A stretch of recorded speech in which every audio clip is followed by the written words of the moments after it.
Alrighty there, Kerbal Space fans. Welcome to Season 1, Episode 3, Setting the Arrival. Look at, she's back. That BASOAB. Anyway, remember the whole mission is to get this whole thing to Duna and then Eve, and then back to Kerbin at some point. Well, welcome for coming along on the ride. Now, before you go anywhere in Kerbal Space Program, I would say put it in real mode. You have to have some type of communication, all right? Communication is the key to life, all right? Now, everything we do, you have to talk to somebody else. Or you can just build a channel on YouTube and listen to yourself talk all the time, like myself. But anyway, moving right along. As you can see, I got one of my long range satellites right here. She's so pretty. Anyway, she's already going to Dunas, and that's where we're going. Because we need to make sure that we have L communicate when we get there. Now, if you haven't noticed, I've been using time compression on Kerbal Space Program. That helps for a lot of reasons. One, it's pretty daunting. You gotta sit here and you gotta do burns and calculations and time compression. Look, doing the time compression right there just to get it to be where you want it to be. Now, as you can see, I'm gonna slingshot right off of this puppy. There's no way I'm gonna get into orbit. But I gotta pass by the moon first. So, what I'm gonna do, and I forget what this moon's called. Excuse me, you dedicated soul KSP fans. I'm sorry. I have a job. So I do this on my spare time when I'm not working. So excuse me. I'll do better next time. But I think it's called Ike. Anyhow, what we're going to do is we're going to take my shuttle and we're going to put a satellite around Ike. Why not around Ike? Well, because we need to set up communications. You never know when you're going to put something on Ike to communicate to something else.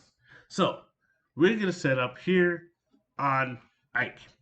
Now, let's see how well I do this. I'm going to do this burn here. You can see this burn. It's going to take a lot of time because I'm going so ridiculously fast. I'm doing 27,000 meters per second. 27,000 meters per second, my friends. That is a Googler fast. You know, if you actually did the math on that, and you did meters per second. Let me just think about this. Meters per seconds into miles per hour. And I was doing what, 20? Let's say I was doing 27,000, 27, what does it say right there? Let's look at it together. 2,700 meters per second. That would be 6,000 miles per hour, my Kerbal Space friends. 6,000 miles per hour. I'm not sure what goes that fast, besides like shooting stars, but whatever. Let's get it on. So I'm gonna go in here and you can see now I got my engine and I'm using one of my black drive engines, and the black drive engine is made phenomenal just for this. A lot I can carry a lot of fuel and burn very little to get what I needed to do. Even though its thrust to ratio is pretty low. As you can see, I'm only doing about 10.51 to thrust to rate ratio. But I can sit here and do this for 34,000 meters per second. Now, if you do the math on that, and I'm not a math whiz, but if you do 35,000 meters per second, that's going to come somewhere around 78,000 miles per hour. Now, all you gurus, mathematicians can go check the math on that. I'm just guesstimating or using a quick calculator, but I'm not going to admit which one I'm doing. Good. Because I'm not here to snitch on myself. Good. Anyhow, now I'm going to set up a satellite around Ike, and the reason why I'm going to do that is so I can have some a bounce signal, a repeater station. There's nothing, even in the corridor, you use repeater station. Someday we're going to be able to have radios that talk directly to satellites that go back down and talk to people all the way on the other side of the world. Wait, do we have that? Okay. We do have that. Anyway, it's not very fast and it doesn't work that efficiently. But this is Kerbal Space Program. You still got to set up your communique, right? It's just like going to Mars, right? Because when we go to Mars, it's going to take what, 28 minutes for a radio communication to get back and forth to Mars and to NASA? Man, they're going to have to try to find a way like laser type communique or transwarp communique. I don't know. I'll think about something, I invent it, I make it, and make a lot of money. So if you see me rich in the future, hey, just donate to my channel. Get me there faster. So I have four satellites here. I'm going to go ahead and take off one. What I like to do is I like to make sure at least it's going to get some kind of power and it's going to be able to communicate to what I'm doing right now at the time. So I'm going to go ahead and get all that set up and done. Then I disconnect it and I send it off in space. Once I disconnect it and send it off in space, I'm going to go ahead and I switch over to that satellite and I finish setting it up. Get all the little hoop ha's out of it. Now, this is truly, truly super boring part of the Kerbal Space Program, but it's one of those necessary evils. You have to set up your communicate, and that's all I'm doing. So you can see, I got a long range repeater station on it, and then I have just regular antennas on it, to speak to each other. Okay. Um, so it seems to work. As you can see, I have green all the way out there somewhere. I have some things that's orbiting around the sun that it can ricochet off. So you can see there's a red line there, an orange line, and a super green line. And I'm going to tell you that super green line is probably not going that far. It's probably going to the mothership. The mothership's on her way to Duna at this moment, so she's probably getting a solid green from that antenna right there and sending a solid green back. But yeah, so now it's time to set up the rest of the satellites in a good orbital slingshot, where everybody can communicate. And I try to do this in like a three circular motion. Not sure what that's called. I understand the idea behind it, and somebody probably has a fancy name. Go ahead and write that in the comments below if you know the answer. Um, but yeah, so anywho, I'm going to set this up very nicely because I believe that if I have three satellites circulating the planet at any given time at different speeds and different radiuses, and it doesn't have to be like big difference. It could be, this 500 feet difference compared to the other one. Either way, if they're all going at different like radiuses, different angles, then at the end at the end of the day, the Earth's surface should always have communicate to one satellite. So if it has communication to one satellite, then it's going to have communications to all satellites. And if it can communicate to one satellite, then it can try to transfuse to another satellite, then that means it can talk back to Kerbin. Ah, man, brain hurts. Blew my mind on that one. Moving right along. Anyway, got to figure out this program a little bit more if I could do some more animation because my head just blew up. But as you can see, I do my first one here and I'm trying to get it a nice orbital circulation. Then you see I'm building the second one here, and that is the three crosses. The three crosses which will always give me communications to the Earth's surface.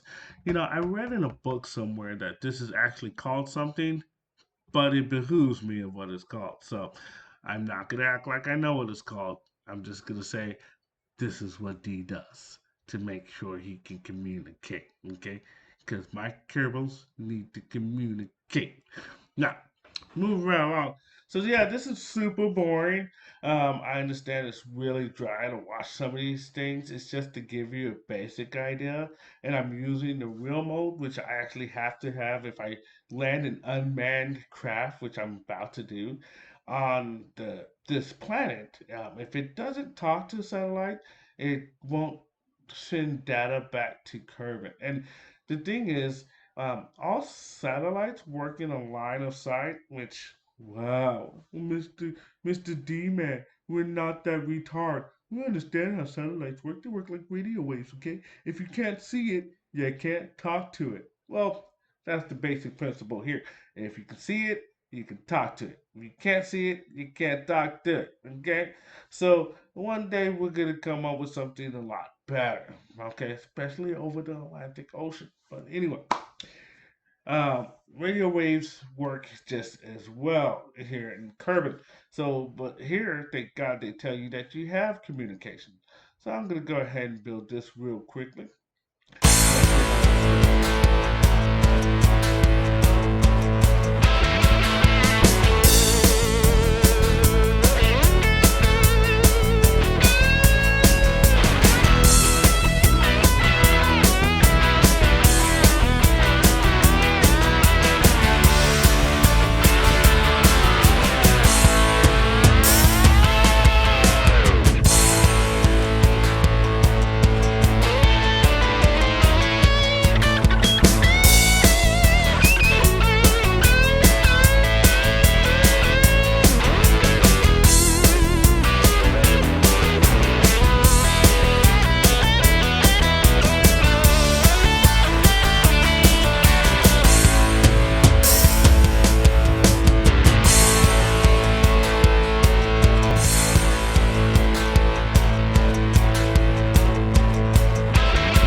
Thank you very much. We are finally done with that.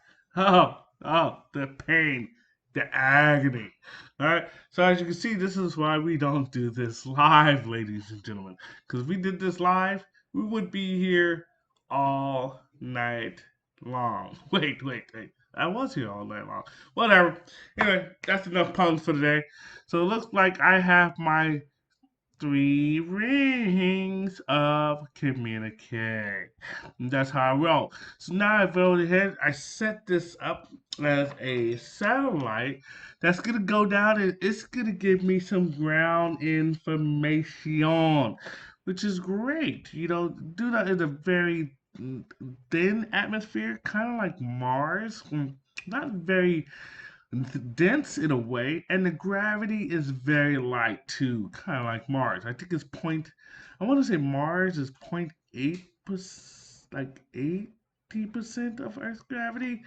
Ah, don't quote me on it, okay? I am not a astronaut, and I'm never gonna make it into the space program with invalid numbers. But I don't believe Mars is as the gravity is the same as Earth. I know it's lighter, but not like the moon, which is like 30% of Earth's gravity. Anyway, could be wrong about all these figures, okay? Don't quote me, okay? Read a book. I've read one many times, a long time ago. I forget some of these digits, but it's cool. So as I'm doing a nice re-entry, you can see I'm re-entering the Earth, the atmosphere currently at what we have here, meters per second style. What is that? 29, 3,000. Let's say 3,000 meters per second, which is not too bad.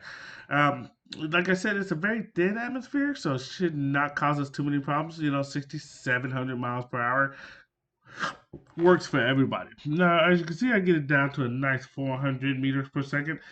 And, well, I forgot one important thing, the thin atmosphere. And I forgot to set up my sequence correctly. And you know what? I just realized I didn't save in enough time. Anyway, if you like that crash, stay tuned to season or episode 4. A lot more crashes where that came from. Thanks for watching. It's about to get crazy. Spaceship time. Going to Duna.